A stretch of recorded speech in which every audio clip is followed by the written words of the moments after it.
নমস্কার বন্ধুরা, গল্পের হাটে আপনাদের সকলকে স্বাগত জানাই। বন্ধুরা, গল্পের হাটে আমার আজকের নিবেদন বিভূতিভূষণ বন্দ্যোপাধ্যায়ের রচিত গল্প চাউল। গল্পটি শুনে ভালো লাগলে অবশ্যই ভিডিওটি লাইক, কমেন্ট, শেয়ার আর আমার চ্যানেলটিকে সাবস্ক্রাইব করে দেবেন। তাহলে চলুন বন্ধুরা, গল্পটি শুরু করা যাক। গল্প পাঠে আমি বৈশালী, আর আপনারা শুনছেন আজকের গল্প চাউল। মানভূমের টাড় ও জঙ্গল জায়গা, একটু দূরে বড় পাহাড় শ্রেণী, অনেক দূর পর্যন্ত বিস্তৃত। বসন্তকালের শেষ, পলাশ ফুল বনে আগুন লাগিয়ে দিয়েছে। নাকটিটাগড়ের উঁচু ডাঙা জমি থেকে যত দূর দেখা যায় শুধুই রক্তপলাশের বন। দূরে নীল শৈলমালার কোল ছুঁয়েছে। জঙ্গল দেখতে এসেছি এদিকে।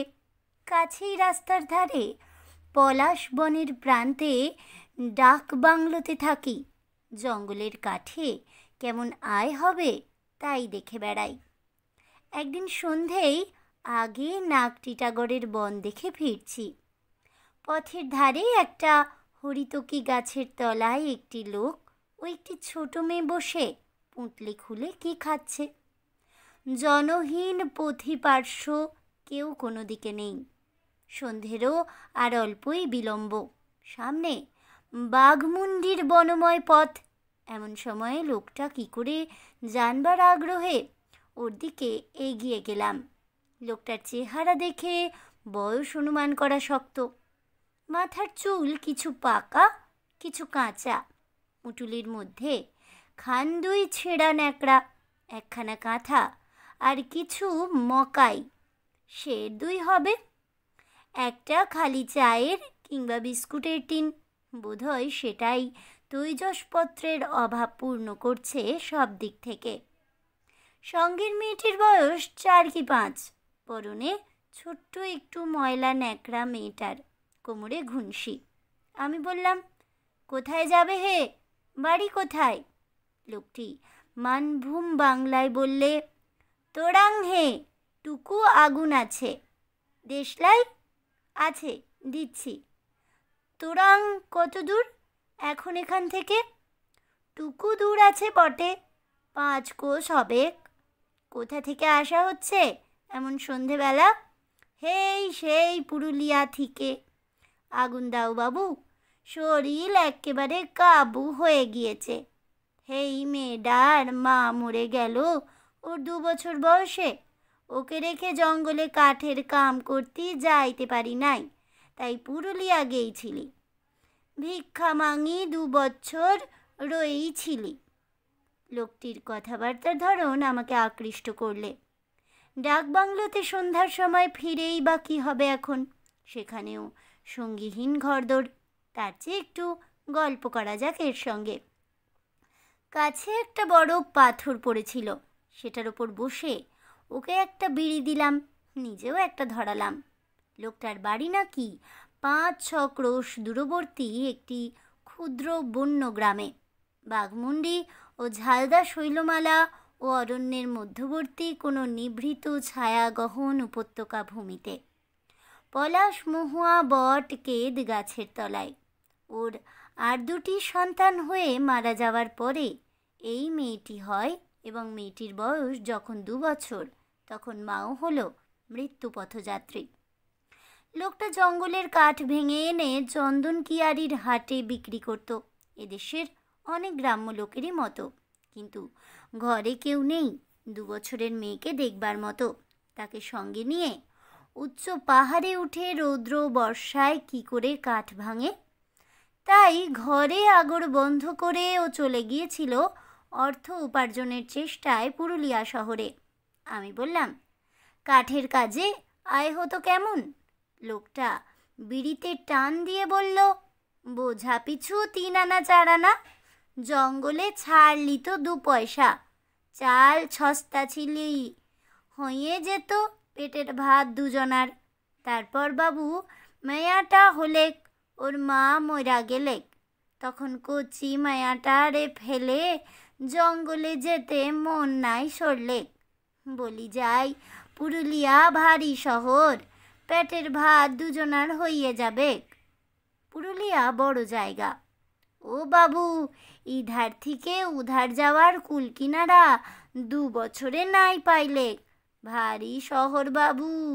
আমি ওকে আরেকটা বিড়ি দিলাম। গল্প জমে উঠেছে। বললাম, তারপর? তারপর পুরুলিয়া শহরে কিভাবে গেল তার গল্প করলে। ওদের পাশের গাঁয়ের একজন লোক পুরুলিয়া শহরে কি একটা কাজ করে, তার ঠিকানা খুঁজে বার করতেই দিন কেটে গেল। সন্ধ্যা হয়েছে, তখন এক বড় লোকের বাড়ির ফটকে মেয়ের হাত ধরে ভিক্ষে করে দাঁড়ালো। তারা 2টি পয়সা দিলে। 2 পয়সার ছোলা কিনে বাপ মেয়েতে রাত কাটিয়ে দিলে গাছতলায় শুয়ে। পুলিশে আবার শুতে দেয় না। অর্ধেক রাত্রে এসে লণ্ঠনের আলো ফেলে বলে, ইহা সে হাট যাও। তারপর দিন আলাপি লোকের সন্ধান মিলল। গিয়ে দেখে দেশে সে লোকটা যত বড়াই করে, আসলে সে তত বড় নয়। সামান্য একটা 2 কামরা ঘরে সে আর তার স্ত্রী থাকে। তামাক মেখে বিক্রি করে মাথায় নিয়ে কখনো জলের কুঁজো পাইকারি দরে কিনে ফিরি করে খুচরো বেচে। এইসব উচ্চবৃত্তি। অথচ দেশে বলেছিল সে বড় সাহেবের আরদালি। যাই হোক, অনেক বলা কওয়াতে সে জায়গা একটু দিলে। ঘরের বাইরের দাওয়ার একপাশে শুয়ে থাকতে হবে, তবে নিজের এনে খাওয়া দাওয়া তার ভার সে নেবে না।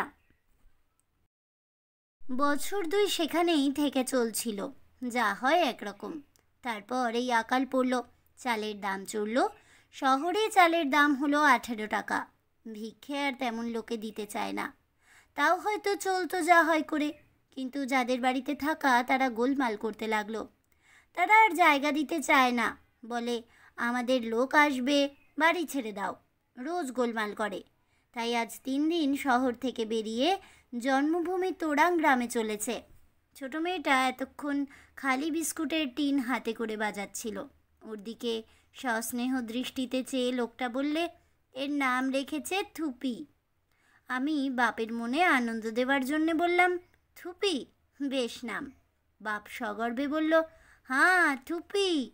তারপর আমায় বললে, বাবু তামাক কিনবার পয়সা দিবেন 2টি? আমি পয়সা সামান্যই নিয়ে বেড়াতে বার হয়েছি।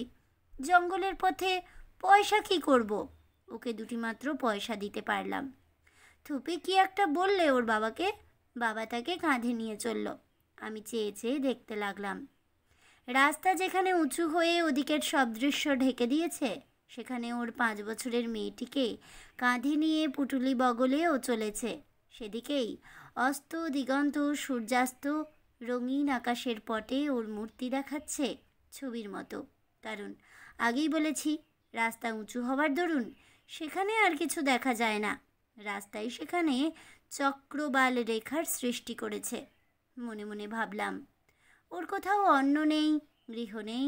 5 বছরের মেয়েকে কত স্নেহে কাঁধে তুলে ও যে চলল গ্রামের দিকে। সেখানে অন্য কি জুটবে এ দুর্দিনে, যদি পুরুলিয়া শহরে না জুটে থাকে? কোনো বৃথা আসার আকর্ষণ ওকে নিয়ে চলেছে গ্রামের মুখে।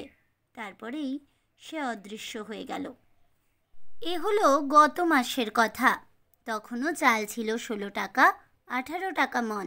ক্রমে তাই দাঁড়ালো 32 টাকা, 40 টাকা। এই সময় একবার কার্য উপলক্ষে বিহার থেকে আমায় যেতে হলো বাংলাদেশে। পূর্ববঙ্গের কুমিল্লা জেলায়। মানুষের এমন কষ্ট কখনো চোখে দেখিনি। চোখে না দেখলে বিশ্বাস করা শক্ত হবে। যে আত্মীয়ের বাড়ি ছিলাম, তাদের বাড়িতে সন্ধ্যা থেকে কত রাত পর্যন্ত শীর্ণ বুভুক্ষু কঙ্কালসার বালক বালিকা, বৃদ্ধ প্রৌঢ় কালো হাঁড়ি উঁচু করে তুলে দেখিয়ে বলছে, একটু ফেন দিন মা, একটু ফেন। অনাহারে মৃত্যুর কত মর্মান্তুর কাহিনী শুনে এলাম সারা পথ কুমিল্লা থেকে বেরিয়ে পর্যন্ত, স্টিমারে, ট্রেনে। বিহারে এসে দেখি এখানেও তাই। বহেরাগোড়া স্কুলের বোর্ডিংয়ে ড্রেন দিয়ে যে ভাতের ফ্যান গড়িয়ে পড়ে, তাই ধরে খাবার জন্যে একপাল বুভুক্ষু ছোট ছোট ছেলে মেয়ে হাঁড়ি হাতে দুবেলা বসে থাকে। তারই জন্যে কি কাড়াকাড়ি। হেডমাস্টার বললেন, এই গ্রামের ডোম আর কাহারদের ছেলে মেয়ে এখানেই পড়ে। ভাতের ফ্যানের জন্যে এখানেই বসে আছে। সকাল থেকে এসে জোটে আর সারা দিন থাকে রাত 9টা পর্যন্ত। সামান্য দুটো ভাতের জন্যে কুকুরের সঙ্গে কাড়াকাড়ি করে। পুরুলিয়া থেকে আদ্রা যাচ্ছি। প্ল্যাটফর্মের খাবারের দোকানে খাবার খেয়ে পাতা ফেলে দিয়েছে লোকে, তাই চেটে চেটে যাচ্ছে উলঙ্গ কঙ্কাল সার ছোট ছোট ছেলেরা, অথচ সে পাতায় কিচ্ছুই নেই। কি চাটছে তারাই জানে। এই অবস্থার মধ্যে ভাদ্র মাসের শেষে আমি এলাম একটা জায়গায় যেখানে অনেক লোক খাটছে। একজন বড় কন্ট্রাক্টরের অধীনে ডিনামাইট দিয়ে পাথর ফাটানোর কাজে। জঙ্গলের মধ্যে পাথর ফাটিয়ে এরা টাটায় চালান দিচ্ছে। স্থানীয় জমিদারের কাছ থেকে নতুন ইজারা নেওয়া পথের খাদান। পাথর খাদানে এরা কাজ করছে সারাদিন ধরে। একদিন সেখানকার ছোট্ট ডাক্তারখানাটার সামনে ভিড় দেখে এগিয়ে গেলাম। ডাক্তারখানাটার সংকীর্ণ বারান্দাতে একজন কুলি শুয়ে আছে, পিঠে ব্যান্ডেজ বাঁধা। ব্যান্ডেজ ভিজে রক্ত দরদরিয়ে পড়ে সিমেন্টের রোয়াক ভিজিয়ে দিয়েছে। জিজ্ঞেস করলাম, কি হয়েছে? ডাক্তারবাবু বললেন, এমন মাঝে মাঝে এক আধটা হচ্ছেই। ব্লাস্টিং করতে গিয়ে পাথর ছুটে লেগে মেরুদণ্ড একেবারে গুঁড়িয়ে দিয়েছে। সেলাই করে দিয়েছি, এখন টাটানগর হাসপাতালে নিয়ে যেতে হবে। অ্যাম্বুলেন্স আসছে। ভিড় একটু সরিয়ে কাছে গিয়ে দেখি একটা 5-6 বছরের মেয়ে ওর কাছে একটু দূরে বসে, কিন্তু সে কাঁদেও না, কিছুই না। নির্বিকারভাবে বসে একটা খড় তুলে মুখে দিয়ে চিবুচ্ছে। আমি তাকে দেখেই চিনলাম। 8 মাস পূর্বে মানভূমের বন্য অঞ্চলে দৃষ্ট সেই ক্ষুদ্র বালিকা থুপি। আহত কুলির মুখ ভালো করে দেখে চিনলাম। এ সেই থুপির বাবা যে সগর্বে বলেছিল, এর নাম রেখেছি থুপি। আশেপাশের 2-1জনকে জিজ্ঞেস করলাম, এ কোথা থেকে এসেছিল জানো? একজন বললে, মানভূম জেলা থেকে। আজ্ঞে। কি গা? তোরাং। ওর কোনো আপনার লোক নেই এখানে? কে থাকবে আগে, ওর ওই বিটি ছানাটা আছে। কত কত দূর থিকা এখানে কাজ করতে এসেছে, চাল দেয় সেই জন্যে। আজ্ঞে। কোম্পানি কত করে চাল দেয়? হপ্তায় 5 সের মাথা পিছু। সুতরাং থুপির বাপের ইতিহাস আমি অনেকটাই অনুমান করে নিলাম। গ্রামে গিয়ে দেখলে বাড়ি ভেঙে চুরে গিয়েছে, চাল মেলে না, মিললেও ওর সামর্থ্যের বাইরের জিনিস কেনা দায় হয়ে পড়েছে। মকাই ও বিড়ি কলাই, তারপরে বুনো কচু ও ভুঁই কুমড়োর মূল খেয়ে কতদিন চলবার চলল। কারণ ঠিক এই ইতিহাস আমি বিভিন্ন অঞ্চলগুলি থেকে আগত প্রত্যেক কুলির মুখেই শুনেছি। শেষে এখানেও এসে পড়ল মজুরি, বিশেষ করে চাল পাওয়ার লোভে। পয়সা দিলেও গ্রামে আজকাল চাল মিলছে না। আমি সেদিন বহিরাগোড়া অঞ্চলে দেখে এসেছি। অ্যাম্বুলেন্স গাড়ি এলো, ধরাধরি করে থুপির বাবাকে গাড়িতে ওঠানো হলো। সে কেবলমাত্র একবার যন্ত্রণাসূচক আহ শব্দ উচ্চারণ করা ছাড়া অত আদুরের অত গর্বের বস্তু থুপির নামও করলে না, তার দিকে ফিরেও চাইলে না। ডাক্তার বললেন, টাটা এখান থেকে 27 মাইল রাস্তা, ঝাঁকুনিতেই বোধহয় মারা যাবে। বিশেষ করে রক্ত বন্ধ হলো না যখন। এখনো দুধারে শালবনের মধ্যবর্তী রাঙা মানভূম মাটির সোজা রাস্তা বেয়ে অ্যাম্বুলেন্সের মোটর ছুটল থুপির বাবাকে নিয়ে পুনরায় অনির্দিষ্ট ভবিষ্যতের দিকে। পুনরায় পশ্চিমের আকাশ লক্ষ্য করে জন্ম থেকে মৃত্যুর দিকে। অতি সাধের অনাথা থুপিকে কাছে রেখে চলল সে। হিসেব নেওয়ার অবসর তখন তার নেই। তাহলে বন্ধুরা, আমার আজকের এই গল্পটি শুনে কেমন লাগলো অবশ্যই আমাকে কমেন্টে জানাবেন। ভিডিওটি ভালো লেগে থাকলে লাইক শেয়ার করতে ভুলবেন না। আমার চ্যানেলের নতুন বন্ধু হয়ে থাকলে চ্যানেলটিকে সাবস্ক্রাইব করে দেবেন। পাশে থাকা বেল বাটনটি প্রেস করে রাখবেন নতুন গল্পের নোটিফিকেশন পাওয়ার জন্য। ফিরে আসছি পরবর্তী গল্প নিয়ে। ততক্ষণ সবাই ভালো থাকুন, সুস্থ থাকুন, আর অবশ্যই সঙ্গে থাকুন আর দেখতে থাকুন গল্পের হাট।